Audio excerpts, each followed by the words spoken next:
আরিশ আরুকে দেয়ালের সাথে চেপে ধরল। ঘরে এসি চলা সত্ত্বেও আরু দরদর করে ঘামছে, গলা যেন ক্রমশ শুকিয়ে আসছে।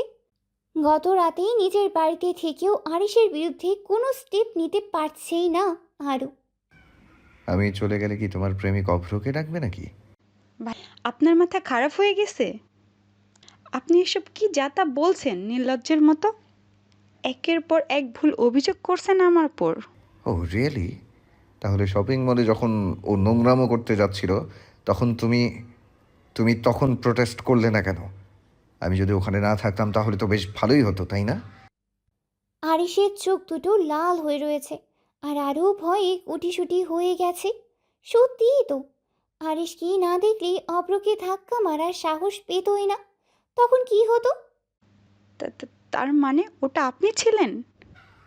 কেন? আমি না থাকলে খুশি হতে বুঝি? আরুষির গাল দুটো চেপে ধরে বলল, দ্বিতীয়বার যদি ওকে তোমাকে স্পর্শ করতে দেখেছি তো প্রথমে ওকে নয়, আগে তোমাকে শেষ করব, এটা মনে রেখো। আরিশ ওর মুখ চেপে ধরায় আরুষি কোনো কথা বলতেই পারছে না। আরিশ আরুষিকে ছেড়ে দিতেই আরও বড় বড় শ্বাস নিচ্ছে। আরুষির মুখের যে অংশে আরিশ চেপে ধরেছে সেই জায়গায় আঙুলের ছাপ বসে গেছে, লাল হয়ে রক্তবর্ণ ধারণ করেছে এই জায়গাটা। আপনি প্লিজ আমাকে ছেড়ে দিন আর আমাকে একটু সুখে শান্তিতে থাকতে দিন। আরুষির কথা শুনে আরিশ হু হু করে হেসে উঠল। তারপর বলল, শান্তি, তাই না? যদি আমি তোমাকে না পাই তাহলে শান্তি কেন? শান্তির বাপ মাও তোমার আশেপাশে আসবে না, এটা মনে রেখো। আরও চুপ করে আছে, আরুষের কাছ থেকে কিছু পজিটিভ শোনার আশায়। কিন্তু তা আর হচ্ছে কই। বিভিন্ন সময় আরিশ বিভিন্ন রকম ব্যবহার করেছে, তাই আসলে আরিশ কি চাইছে তা বোঝাই মুশকিল।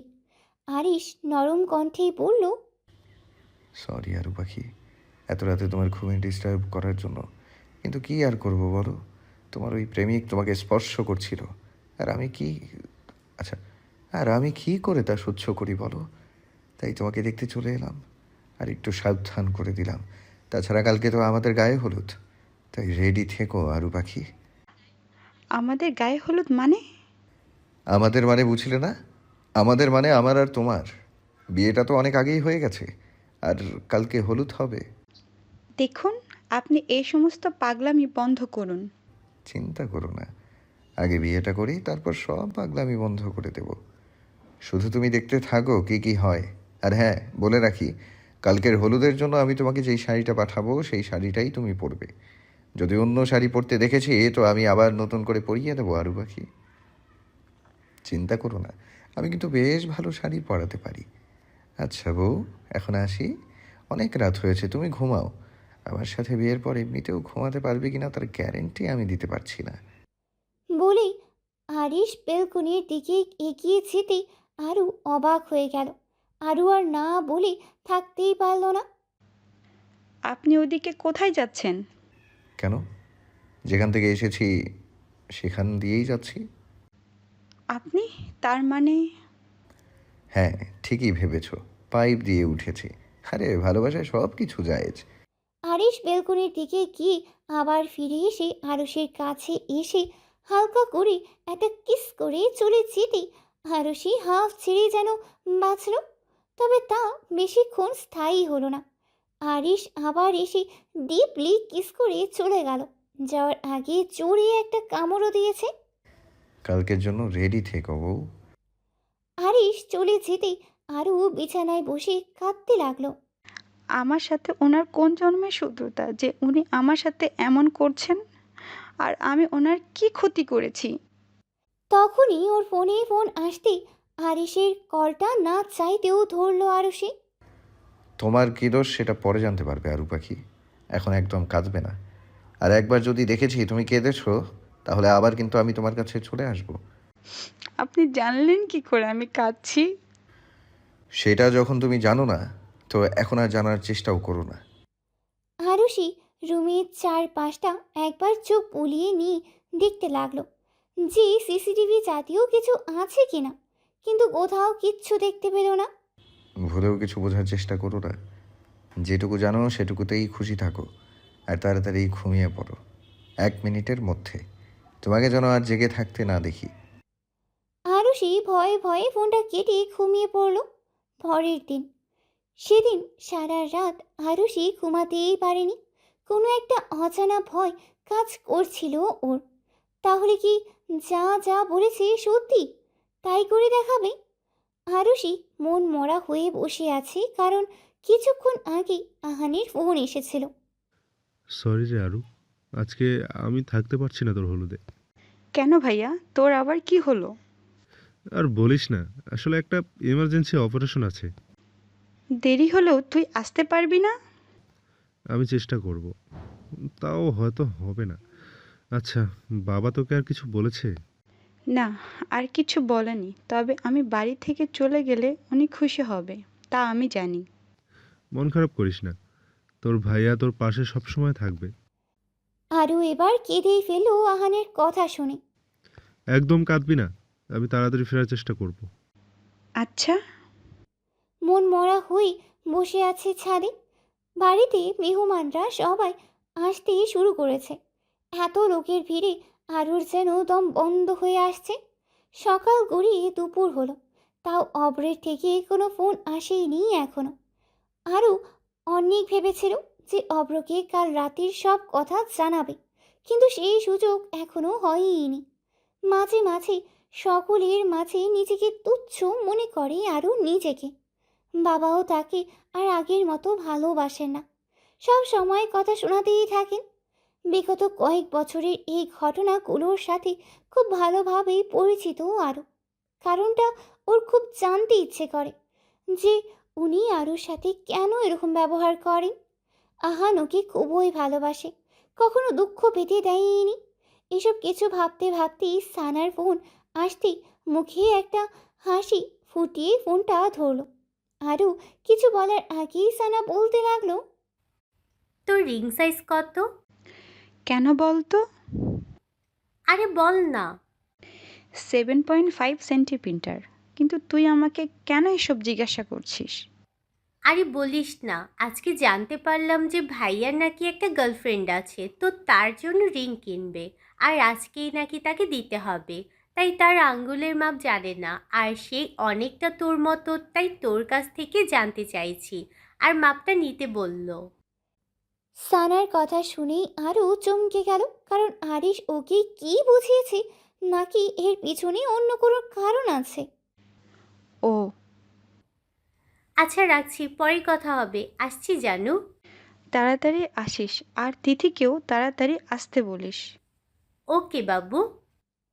কল কেটে দিয়ে আরিশ তার বোন সানাকে বলল, কি বললো তোর ফ্রেন্ড? তুই যা আন্দাজ করেছিলিস সেটাই ঠিক। ঠিক তো হবেই। ভাইয়া, তুই কি করে জানলি ওর আঙ্গুলের সঠিক মাপ? সে তুই বুঝবি না। আরিশ আর সানা বাড়ি পৌঁছে যেতেই সানা যখন ওর নিজের রুমের দিকে যাচ্ছিল, তখন আরিশ সানাকে ডাকলো। ভাইয়া, কিছু বলবি? আজকে তোর ফ্রেন্ডের গায়ে হলুদ, তুই তো একটু পরেই যাবি, তাই এই প্যাকেটটা তোর ফ্রেন্ডকে দিয়ে দিস। কিন্তু ভাইয়া, তুই এটা কখন কিনলি আর আমাকে তো বলিসনি? আরে রিং কিনতে গিয়ে মনে পড়লো তুই আজকে গায়ে হলুদে যাচ্ছিস, খালি হাতে যেতে তো হয় না, সেই কারণে এই শাড়িটা নিলাম। আমার বেশ পছন্দও হলো শাড়িটা। ওকে ভাইয়া, আর ভাবির জন্য? তোর ভাবি অনেক স্পেশাল, তাই স্পেশাল কিছুই করব। ভাবির সাথে আলাপ করাবি কবে? পরশুদিন যখন বাড়িতে নিয়ে আসবো তখনই দেখতে পাবি। কিন্তু পরশু তো আরুর বিয়ে, তাহলে আমি তো বাড়ি থাকবো না। Surprise. Okay, waiting for you surprise. Rahim চাচাকে বলিস তোকে ঠিক পৌঁছে দেবে টাইমে।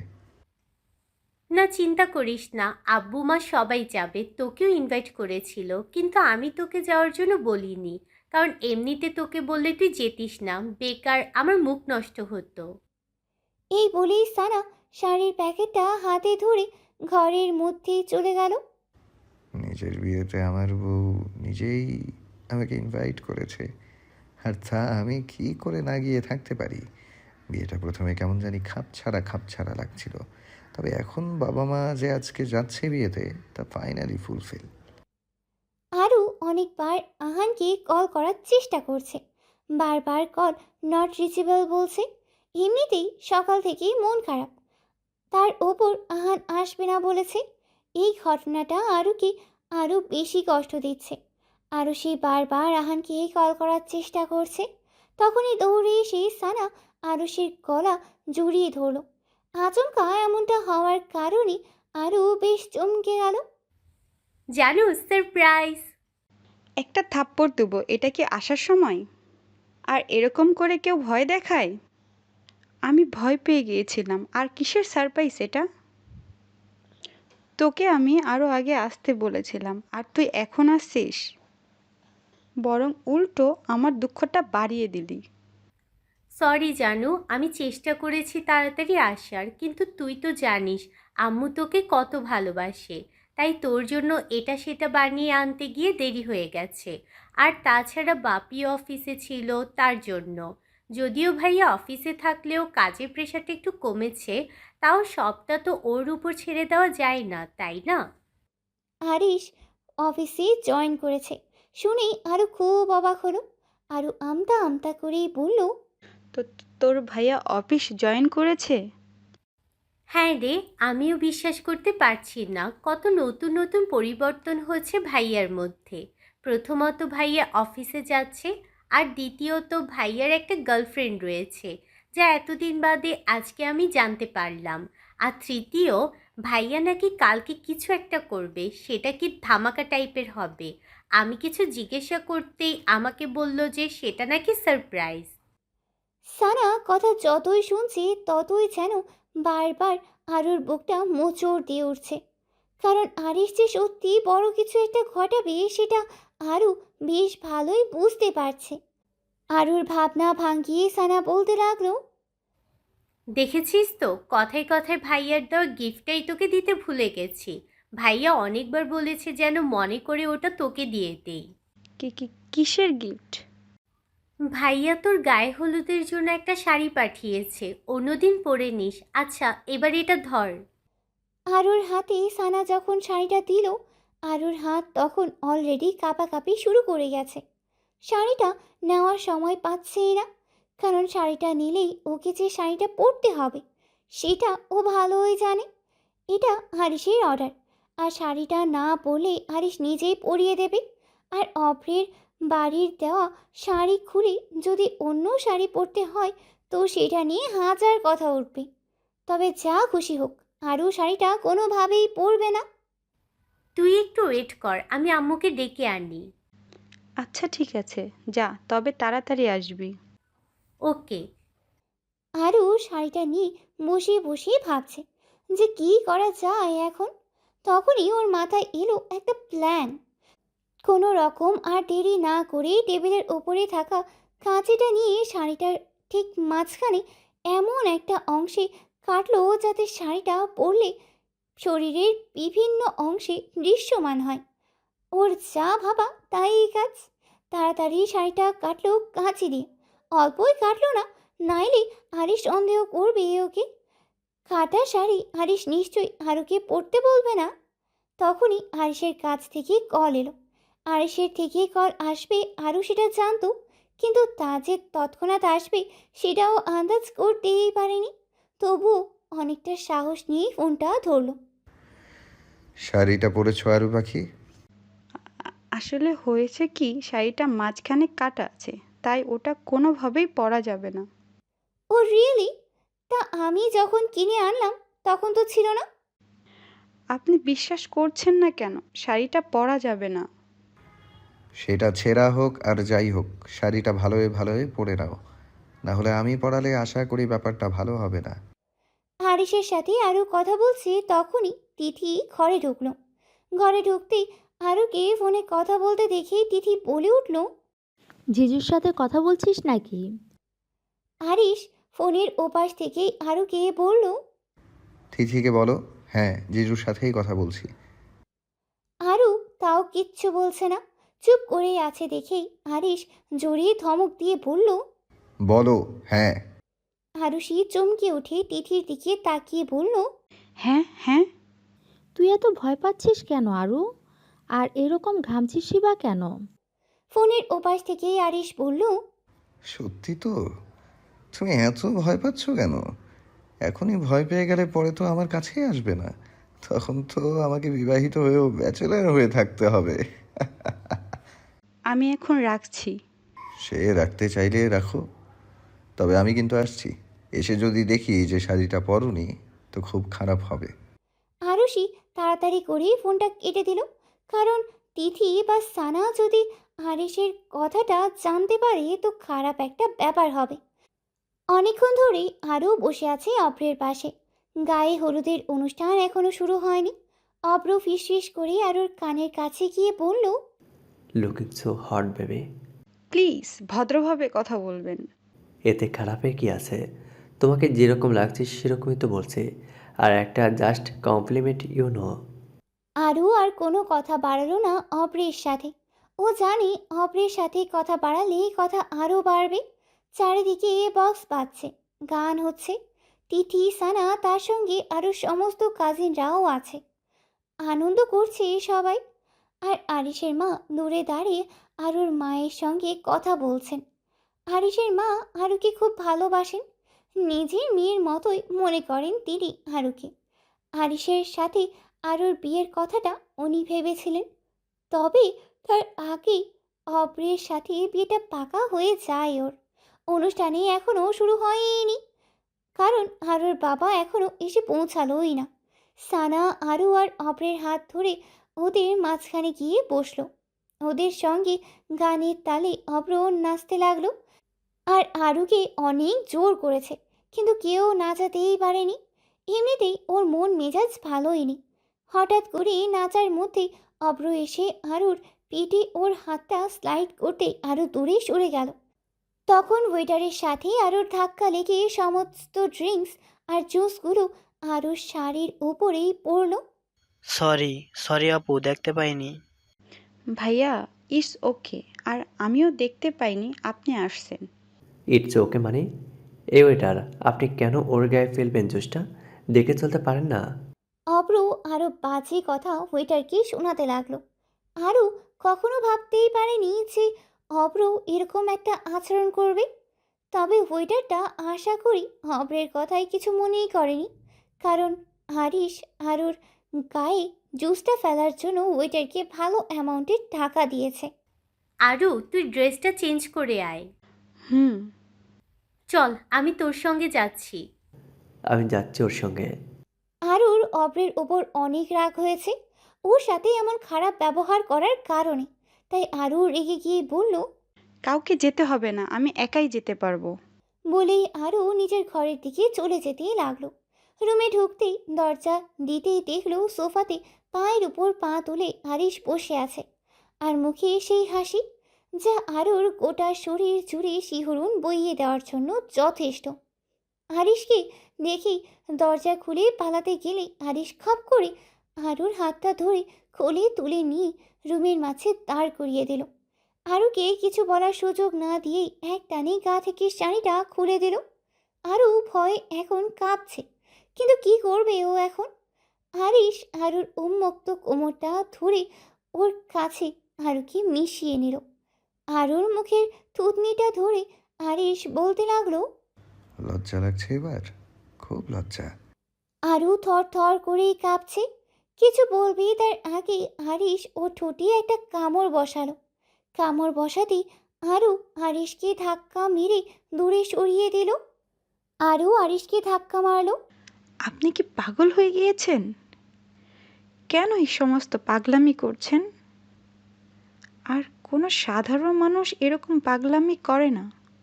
আমার তো মনে হয় আপনি মেন্টালি সিক। আরিশ হাসতে লাগলো, তারপর বলল, ইয়েস, আমি মেন্টালি সিক, বাট তোমার সাথে বিয়ে করলে সব ঠিক হয়ে যাবে। তোমাকে না বললাম আগের দিন যে একবার বিয়েটা করো, তারপর দেখো আমি কি কি করি।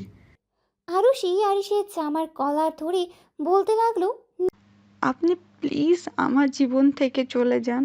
আমি আপনাকে ভালোবাসি না। আমাকে সুখে শান্তিতে থাকতে দিন। আরিশ আরুকে কোলে তুলে নিয়ে ওয়াশরুমে নিয়ে গেল, নিয়ে গিয়ে বাথটবে ফেলে দিল। আপনি পাগল? আমাকে ভিজিয়ে দিলেন কেন?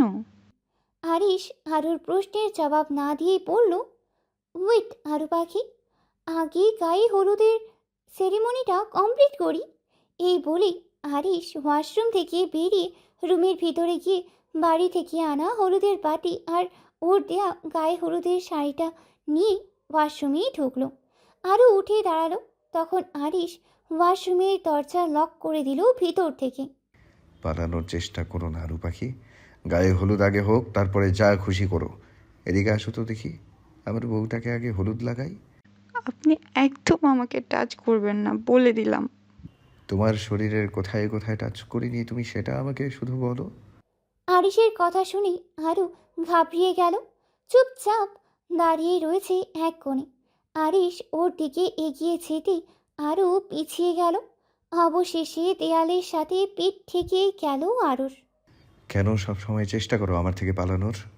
তুমি যেখানে থাকবে আমিও সেখানেই থাকবো, এটাই যে নীতি। আরিশ এবার বাটি থেকে হলুদ নিয়ে প্রথমে ও নিজের গালে লাগালে, তারপর ওর মুখের হলুদটা আরুর মুখে ঘষে দিল। আরিশের মুখে খোঁচা খোঁচা দাড়ি থাকার কারণে আরুর মুখটা বেশ জ্বালা করছে। নাও, আমাদের হলুদ কমপ্লিট। আমাকে এবার তো যেতে দিন, নিচে আমার জন্য সবাই অপেক্ষা করছে। সবাই অপেক্ষা করছে, আর তুমি জানো যে আমি তোমার জন্য কতক্ষণ ধরে অপেক্ষা করছি? সেটা তো জানো না। চলো এবার গোসলটা সেরে নিই। গোসল সেরে নিব মানে? মানেটা খুব সিম্পল। বলেই শাওয়ারটা অন করে দিল আর আরুষিকে শাওয়ারের নিচে দাঁড় করালো। তার সঙ্গে নিচেও দাঁড়ালো। না চাইতেও আরুষিকে আরিশের সাথে ভিজতে হলো। ওদের গোসল শেষ হয়ে গেলে আরিশ আরুর রুমে অপেক্ষা করতে লাগলো। ততক্ষণ আরও চেঞ্জ করছে। আরও কোনো রকমে শাড়িটা গায়ে জড়িয়ে নিয়ে রুমে আসলো। তারপর আরিশ সযত্নে আরুষির ঘড়িটা পরিয়ে দিল আর মাথায় ভিজিয়ে চুলগুলো তোয়ালে দিয়ে মুছে দিতে লাগলো। আরও জানে এগুলো যতক্ষণ আরিশ না করবে ততক্ষণ আরিশ ওকে ছাড়বেই না। আরিশ বলতে শুরু করলো, আমার থেকে কখনো পালানোর চেষ্টা করবে না, ঠিক আছে? তাহলে ফলাফলটা ভালো হবে না। এবার প্লিজ আমাকে যেতে দিন, অনেকক্ষণ হয়ে গিয়েছে, সবাই আমার জন্য অপেক্ষা করছে। এর মধ্যে অনেকবার ডেকেও গিয়েছে। প্লিজ এবার যেতে দিন আমাকে, প্লিজ। এতক্ষণে মনে হয় তোমার প্রেমিকের হলুদ ছোঁয়ানো হয়ে গেছে, আর আমার সাথে তো তোমার গায়ে হলুদ হয়েই গেল। তাই তুমি এখন রেস্ট করো, ওকে? বলেই আরিশ আরুর হাতে ট্যাবলেটটা ধরিয়ে দিল। এটা কি? ঔষধ। এখন বেশি কথা না বলে আগে খেয়ে নাও, তারপর বলছি। আপনি বলেন আগে এটা কিসের ওষুধ, না হলে আমি খাবো না। আর আমার কি হয়েছে যে আমি এই ওষুধটা খেয়ে যাব? তোমার ভয়ানক রোগ হয়েছে আরু পাখি, আর যে রোগে তুমি আমাকেও জড়াচ্ছ, এটা তাড়াতাড়ি খাও। বলে জোর করেই আরিশ একসঙ্গে দুটো ওষুধ খাইয়ে দিল আরুকে। নাও আরু পাখি, এবার তুমি ঘুমাও, ওকে? যা করেছি বেশ করেছি, এবার এই ঘুমের ওষুধ খেয়ে তুমি ঘুমাও। বলেই আরুকে জড়িয়ে ধরে ঘুমিয়ে পড়ল। আপনি ছাড়ুন প্লিজ, আমাকে এখন ওখানে যেতে হবে। না, তুমি এখন ঘুমাবে। বলেই আরুর মাথায় হাত বোলাতেই লাগলো যাতে তাড়াতাড়ি ওর ঘুম চলে আসে। আর ঠিক সেই অনুযায়ী ঠিক 5 মিনিটের মধ্যেই আরুর ঘুমিয়েই পড়ল। আরু পাখি, তুমি একটু ঘুমাও। বলেই ঠোঁটে আলতো করে একটা চুমু দিয়ে আর ওর কপালে একটা ভালোবাসার পরশ এঁকে বেরিয়ে গেল রুম থেকে। সকালবেলা পর্দার ফাঁক থেকে সূর্যের আলো আসতে আরুর ঘুম ভেঙে গেল। অনেকক্ষণ ধরেই ঘুমিয়েছে, তাই কি কি এর মধ্যে হয়ে গেছে তার কিছুই মনেই নেই। কিছু মনে নেই, তাই আর মনে করার ব্যর্থ চেষ্টা করছে না। তারপর উঠে ওয়াশরুমের দিকে যেতে চোখ পড়ল দরজার দিকে। সেই দিকে তাকাতেই চমকে গেল আরুষি, কারণ দরজাটা ভাঙা পড়ে রয়েছে। সেটাকে কোনো রকমভাবে ঠিক করেছে কেউ। কি হয়েছে কিছুই বুঝতেই পারছে না, তাই আর বেশি দেরি না করে সঙ্গে সঙ্গে নিচে চলে গেল জানার জন্য। নিজে যেতেই দেখলো সবাই যে যার মতো ব্যস্ত কাজে। আর সকলের মাঝে আহানকেও দেখতে পেল আরুষি। আহানকে দেখতে পেয়ে সঙ্গে সঙ্গে আহানের কাছে ছুটে গেল। আরুষি আহানকে জড়িয়ে ধরে ভাইয়া, তুই কখন এলি? আর আমাকে কেন বললি না তুই আসছিস? আহান আরুষিকে ছেড়ে ওর কপালে হাত দিয়ে দেখল, তারপর বলল, এখন কেমন আছিস? কেমন আছিস মানে? এটা আবার কেমন কথা? কাল রাতে তোর জ্বর এসেছিল, তোর মনে নেই? আমার জ্বর এসেছিল? তখনই আরুর বাবা ঝাঁঝালো কণ্ঠে বলে উঠলেন, তার মনে থাকবে কেন? গায়ে হলুদের অনুষ্ঠানটা সম্পূর্ণ নষ্ট করে দিয়ে বুঝি আপনার শান্তি হয়নি? আরু কিছুই বুঝতেই পারছে না যে কাল রাতে ওর কি হয়েছে। আরু আহানের দিকে শান্ত দৃষ্টি নিক্ষেপ করেই বলল, ভাইয়া, তুই বল আমার কি হয়েছিল? আমি তো হসপিটালে ছিলাম। আর হঠাৎই মা ফোন করে বলল যে তুই নাকি দরজা খুলছিস না, অনেক ডাকাডাকির পরেও। তাড়াতাড়ি বাড়িতে আসলাম, কিন্তু ততক্ষণে দেখি সকলে দরজা ভেঙে তোর রুমে ঢুকে পড়েছে। কিন্তু এত শব্দের মাঝেও তোর ঘুম ভাঙলো না দেখে অবাক হলাম। তারপর কপালে হাত দিতে দেখলাম তোর ভালোই জ্বর, তাই একটা ইঞ্জেকশন পুশ করে দিয়েছিলাম। আমার অজান্তে এত কিছু হয়ে গেল? হ্যাঁ হয়েছে, তুই তো জ্বরে কাহিল হয়ে গিয়েছিস। তা আর কি করে জানবি? ওহ, আচ্ছা। আর কিছুক্ষণ পর পার্লারের লোকজন আসবে আরুকে সাজাতে। তাই আরু শান্ত হয়ে বসে আছে। আর পাশে বসে আছে সানা। সানা চুপ করে আছে। তার সঙ্গে আরও কিছুক্ষণ আগের কথা। তুই আসতে এত দেরি করলি কেন? আমি তো আরো তাড়াতাড়ি আসতে বলেছিলাম। কালকেও লেট, আবার আজকেও। তিথির কথা আমি বাদই দিলাম, ও চিরকালই দেরি করা পাবলিক। আর বলিস না, ভাইয়ার জন্য আটকা পড়ে গেছিলাম। কেন? কি হয়েছে তোর ভাইয়া? জ্বর নাকি? আরে ভাইয়ার কেন কিছু হতে যাবে? আজ ভাইয়া নাকি বাড়িতে বউ নিয়ে আসবে। এটা শুনেই আমি হতভম্ব।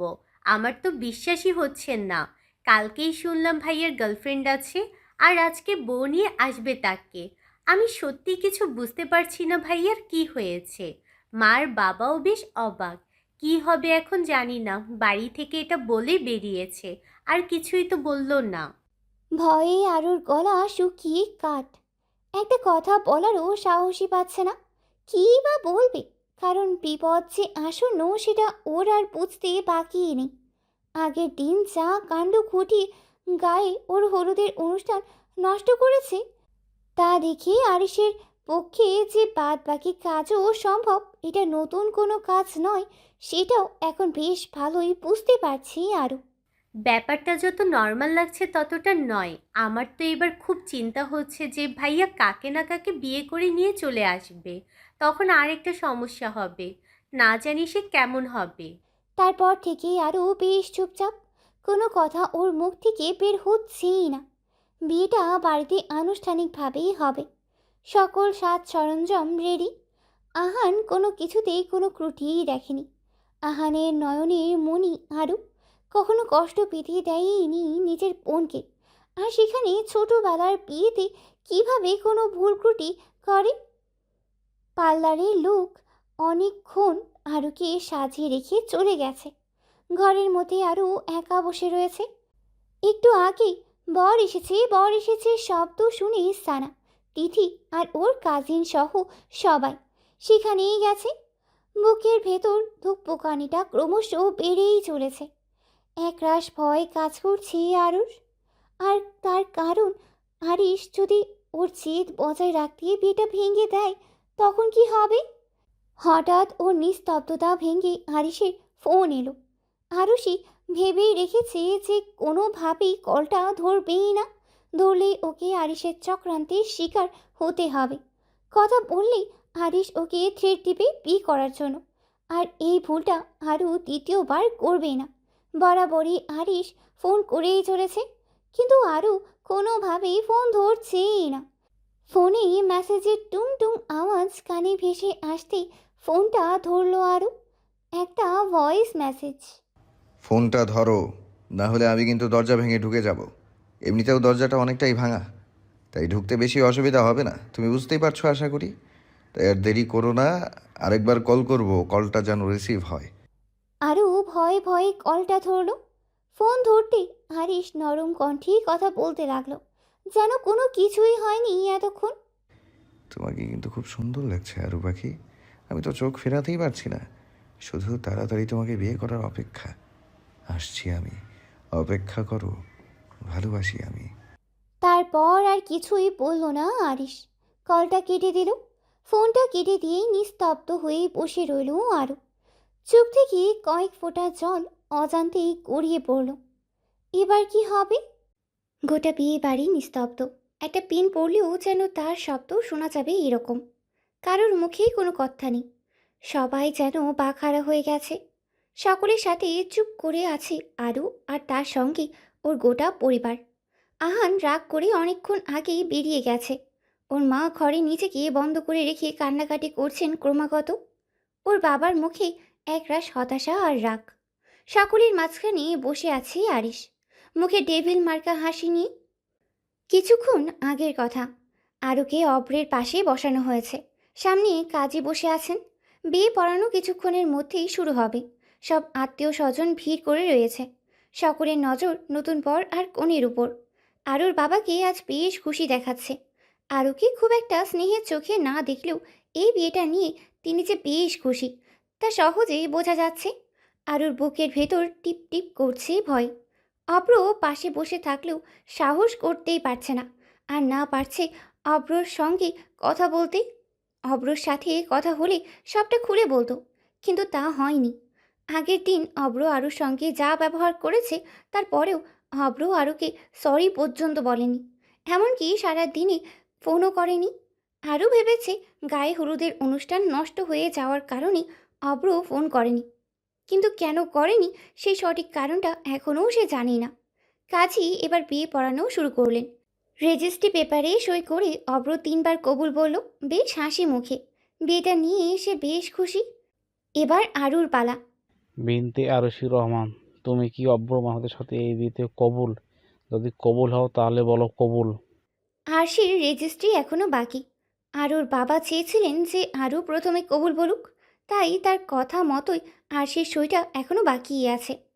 ক। আর কিছু বলতে পারল না আরু। কথাগুলো যেন গলায় আটকে গেছে। বললেই হয়তো সামনে দাঁড়িয়ে থাকা ব্যক্তিটি ওকে খুন করে ফেলবে। মা তুমি কি কবুল? মা তুমি যদি এই বিয়েতে কবুল হয়ে থাকো তাহলে বলো কবুল। আরু তাও কোনো কথাই বলছে না। মনে হচ্ছে ওর গলাটা কেউ যেন চেপে ধরে আছে। ওকে কথা বলতে দিচ্ছেই না, কারণ হারিসের নজর ওর দিকেই স্থির। কাজী সাহেব এতবার বলার পরেও আরু কোনো কথাই বলছে না দেখে এবার আরমান সাহেব অত্যন্ত রেগে গেলেন। না পেরে তিনি জোর গলায় বলতে লাগলেন, এভাবে চুপ করে থাকার মানে কি? এখানে কি সবাই মজা দেখার জন্য এসেছে? আর এভাবে চুপ করে আছো কেন? বিয়েটা কি আমরা জোর করে দিচ্ছি তোমাকে? পিছন থেকে আরিশ বলে উঠল, অবশ্যই জোর করে দিচ্ছেন, না হলে একটা মেয়ের বিয়ে হয়ে যাওয়ার পরেও সে আবার কিভাবে দ্বিতীয়বার বিয়ে করতে রাজি হয়? এই কথাটার ভয় এতক্ষণ আরও করছিল। হারিসের মুখ থেকে কথাটা শুনতেই মুখের ভেতর ধক করে উঠল আরুর। না পেরে অব্র এবার বলতেই শুরু করলো। এসবের মানে কি? আর এসব কি বলছো তুমি? হারিস এবার অব্রের দিকে টেবিল মার্কা হাসি দিয়ে বলল, কেন, তুমি কিছুই বুঝতে পারছো না? আমি খুব সহজভাবে বলতে চাইলাম, একটা বিবাহিতা মেয়ের দ্বিতীয়বার তার অমতে বিয়ে দিতে গেলে এরকমই তো হবে। এটাই তো স্বাভাবিক, তাই না? এই ছেলে, তুমি সব কি বলছো? আর পুরো বিয়ে বাড়ির সামনে মজা করছো? আর কে তুমি? আমি কে সেটা তো আপনার মেয়ে ভালো করে বলতে পারবে আঙ্কেল। ওকেই না হয় জিজ্ঞেস করুন। আরমান সাহেব আরুর দিকে অগ্নি দৃষ্টি নিক্ষেপ করলেন। তিনি আরুকে জিজ্ঞেস করলেন, এই ছেলেটা কে? আর ও এইসব কথা কেন বলছে? এই ছেলেটা যা বলছে তা কি সত্যি? আরুর আর বলার কোনো ভাষাই নেই। চোখ থেকে নোনা জল টপ টপ করে গড়িয়ে পড়ছে।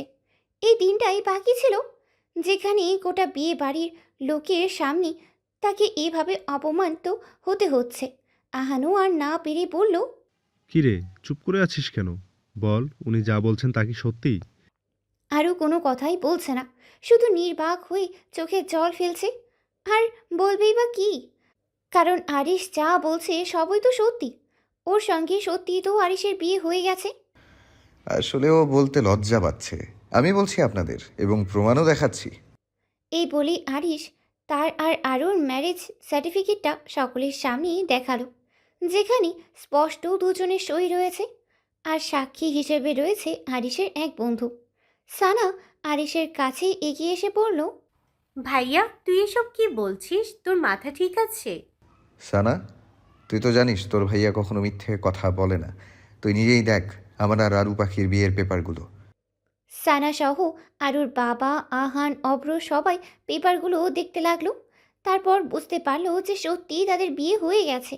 আরুর বাবা রেগে গিয়ে আরুকে চড় মারতে এগোতে যাচ্ছিলেন। তখনই হারিস ধীর কণ্ঠে বলল, আর এক পাও এগোবেন না। যেখানে আছেন সেখানেই থাকুন। ও আপনার মেয়ে ছিল, কিন্তু ও এখন আমার বউ। তাই অধিকারটা আপনার থেকে আমার কিছুটা হলেও বেশি। আর ওর গায়ে হাত দেবেন না, তাহলে ভালো হবে না। আমি এসব মানি না। আমি আরশিকে বিয়ে করব, ব্যাস। ও 1000টা বিয়ে করলো, আমি ওকে বিয়ে করব। অব্রর কথা শুনেই আরুর কান্নার বেগ যেন দ্বিগুণ হয়ে গেল, কারণ সেই অব্রকে ধোঁকা দিয়েছে। আরিশ যে ওকে যেভাবেই হোক বিয়ে করবে, সেটা আরিশ তাকে আগেই বলেছিল, আর তা অব্রকে জানানো উচিত ছিল। তাহলে আরিশ এভাবে এত বড় একটা দৃশ্য সৃষ্টি করতেই পারতো না। অব্র কোনো না কোনো ব্যবস্থা নিত। এতদিন জানতাম বেহায়া শব্দটা মেয়েরা মেয়েদেরকেই বেশি ইউজ করে, কিন্তু আপনাকে দেখে আজ থেকে ছেলেদের ওপরে এই ট্যাগটা দেওয়ার জন্য মন আনচান করছে। সত্যি বলছি, বড্ড বেহায়া আপনি। অন্যের বউকে তার সামনে বিয়ে করার কথা বলছেন? হ্যাঁ, সাহস আছে আপনার। না হলে কি আর। এইটুকু বলেই আরিশ থেমে গেল, আর কিচ্ছু বলল না। আরিশের কথাগুলো অব্রর গায়ে বড্ড লেগেছে বোধহয়, তাই আর এক মুহূর্তও দেরি না করে ওখান থেকে বেরিয়ে গেল। অব্রুর সাথে সাথে বাকি বরযাত্রীরাও নিস্তব্ধ হয়ে বেরিয়ে গেল। কোনি পক্ষে সকলের মাথা হেঁট। সবাই যেন চমকটা কাটিয়ে উঠতে পারছেন না। আরিশ আরুর কাছে গিয়ে ওর চোখের জলটা মুছে দিয়ে ওকে বুকে টেনে নিল। একদম কাঁদবে না আরু পাখি, আমি আছি না।